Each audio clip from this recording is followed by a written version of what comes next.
नमस्कार साथियों, स्वागत है आपका हमारे यूट्यूब चैनल पर। इस चैनल पर हम मार्केट की खबरें आप तक आसान भाषा में पहुंचाने का काम करते हैं, जिससे आपको मार्केट के बारे में समझ आ सके।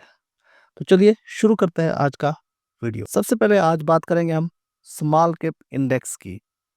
तो दोस्तों, स्मॉल कैप इंडेक्स पिछले एक साल में 9% नीचे है, तो ये एक फेवरेबल एंट्री पॉइंट हो सकता है। किसके लिए? लॉन्ग टर्म इन्वेस्टर्स के लिए, क्योंकि वैल्यूएशंस जो है नॉर्मलाइज हो गई है। जो कहीं ना कहीं पिछले 1-2 साल में निफ्टी स्मॉल कैप इंडेक्स ने लगभग लगभग 50 से लेकर 100% तक का रिटर्न दिया था और वैल्यूएशंस काफ़ी हाई चली गई हुई थी। अभी वैल्यूएशंस काफ़ी नॉर्मलाइज लग रही हैं, तो ये एक अच्छा मौका हो सकता है लॉन्ग टर्म इन्वेस्टर्स के लिए एंट्री बनाने के लिए। और एक्सपर्ट्स का ये भी मानना है कि 2026 जो है स्मॉल कैप के लिए कुछ अच्छा रहने वाला है, यानी कुछ कहीं ना कहीं रिकवर कर सकती है। चलिए अब बात करते हैं सन फार्मा की। सन फार्मा जो कि एक दिग्गज फार्मा कंपनी है, जिसके शेयर आज लगभग लगभग इंट्राडे में 3% यानी 3% तक के शेयर जो है डंप हुए हैं। 3% तक की गिरावट आई है, जिसका मेन कारण रहा है यूएस एफडीए ने इंस्पेक्शन की है बास्का फैसिलिटी पे। जो एक सन फार्मा की बास्का फैसिलिटी है, मैन्युफैक्चरिंग यूनिट है, वहाँ पे इंस्पेक्शन किया है, जिसकी वजह से शेयर में 3% तक की गिरावट आई है। चलिए अब दोस्तों बात करते हैं हल्दीराम की। हल्दीराम एक जो स्नैक्स की बहुत बड़ी कंपनी है हिंदुस्तान में, आज एक अहम फैसला लेते हुए स्ट्रेटेजिक पार्टनरशिप में जुड़ी है। Thursday announced a strategic partnership and investment in India's largest ethnic snacks global company. Consumer-focused investment firm Alcatel एक स्ट्रेटेजिक पार्टनरशिप में जुड़ी है हल्दीराम के साथ। तो हल्दीराम शेयर पे इस खबर के बाद आप इस शेयर पे नजर बनाए रख सकते हैं। चलिए दोस्तों अब बात करते हैं ओला इलेक्ट्रिक।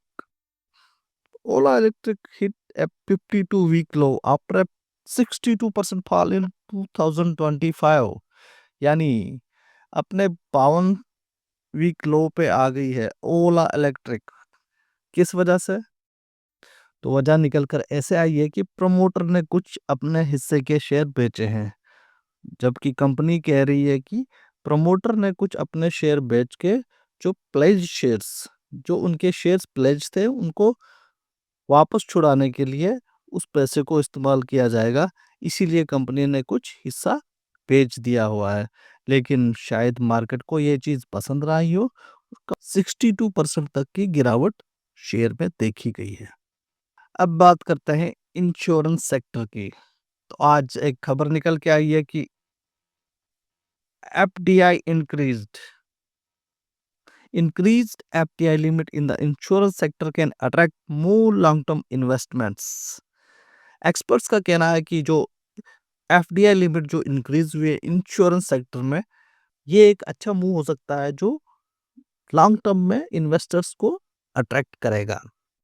एक्सपर्ट्स का कहना है कि 100% FDI in India's insurance sector is poised to reshape the landscape, attracting long-term investment and enhancing consumers' trust.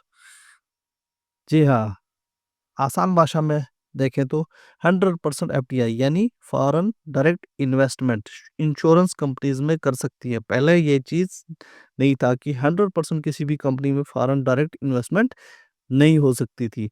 अभी जब से ये नई चीज़ यानी कि 100% एफडीआई इंडियाज इंश्योरेंस सेक्टर में आने के बाद एक लॉन्ग टर्म में अट्रैक्शन हो सकती है इन्वेस्टमेंट्स के लिए और कंज्यूमर ट्रस्ट बढ़ाने के लिए।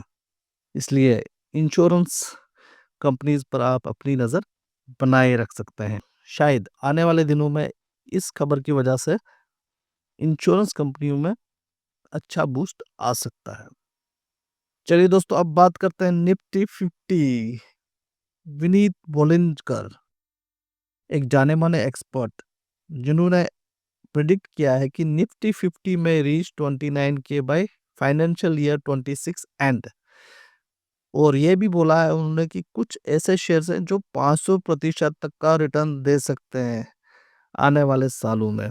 वेंचुरा वेंचुरा सिक्योरिटीज के विनीत बॉलिंजकर का कहना है कि अगले साल यानी फाइनेंशियल ईयर 2026 के एंड तक निफ्टी 50 जो है 29,000 का आंकड़ा पार कर सकती है। जी हाँ, ये उनकी प्रिडिक्शन है। और कुछ स्टॉक्स में उन्होंने बताया है कि 500% तक का रिटर्न दे सकते हैं आने वाले कुछ सालों में।